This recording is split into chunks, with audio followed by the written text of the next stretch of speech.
অনেক ধৈর্য ধরে রেস্টুরেন্টে যেতে হলো। হ্যালো এভরিওয়ান, আসসালামু আলাইকুম, welcome to our new video. হঠাৎ করেই বড় ভাবি ফোন দিল যে আম্মু রেস্টুরেন্টে খাওয়াবে, তাই দেরি না করেই প্ল্যান করে ফেললাম বাফেটে যাব। রাস্তার যে পরিস্থিতি, তাই বাফেটে আর যাওয়া হলো না, বাফেট ক্যান্সেল করা হলো। রাস্তায় এত জ্যাম যে জীবনে কখনো দেখিনি যে এরকম জ্যাম।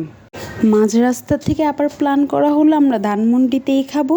ধানমন্ডির একটা রেস্টুরেন্ট পার্ক অ্যান্ড ইসমাইলে বসলাম। বাসার থেকে বের হয়েছি 5:30টায়, এখানে এখন বেজে গিয়েছে 9টা। তাই সবার প্রচুর খিদা লেগেছে, সবাই সিলেক্ট করতেছে কি খাবো।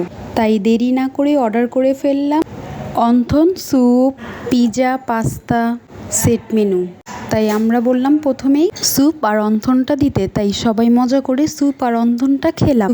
স্যুপটা খুবই মজা ছিল। এখন বললাম পিৎজাটা দিতে, তাই পিৎজাও চলে এসে পড়লো। পিৎজাটাও খুবই মজা ছিল, আমরা আশাও করতে পারিনি যে পিৎজাটা এত মজা হবে। এখন পিৎজাগুলো কেটে কেটে আমার ভাবি দিচ্ছে।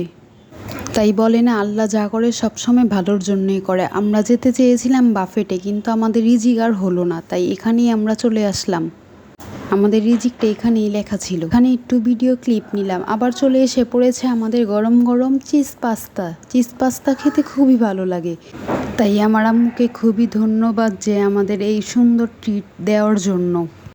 তাই সবগুলো খেয়ে আমাদের আর সেট মেনু খাওয়ার জায়গাই ছিল না, তাই আমরাও পার্সেল নিয়ে নিলাম সেট মেনু, যে বাসায় যেয়ে খাবো। আমি এখন রেস্টুরেন্টে ঘুরে ঘুরে ভিডিও ক্লিপ নিতে। আমাদের খাওয়া দাওয়া শেষ, এখন আমরা চলে যাচ্ছি। রেস্টুরেন্ট থেকে বের হওয়ার সময় আমার ভাবি বলতেছে খুবই ধন্যবাদ, খাবারগুলো অনেক মজা ছিল রেস্টুরেন্টের ম্যানেজারকে। যাওয়ার সময় রাস্তা অনেক খালি ছিল। আমার মায়ের পাশে তো সাবস্ক্রাইব করে দাও, ভিডিও করে দাও।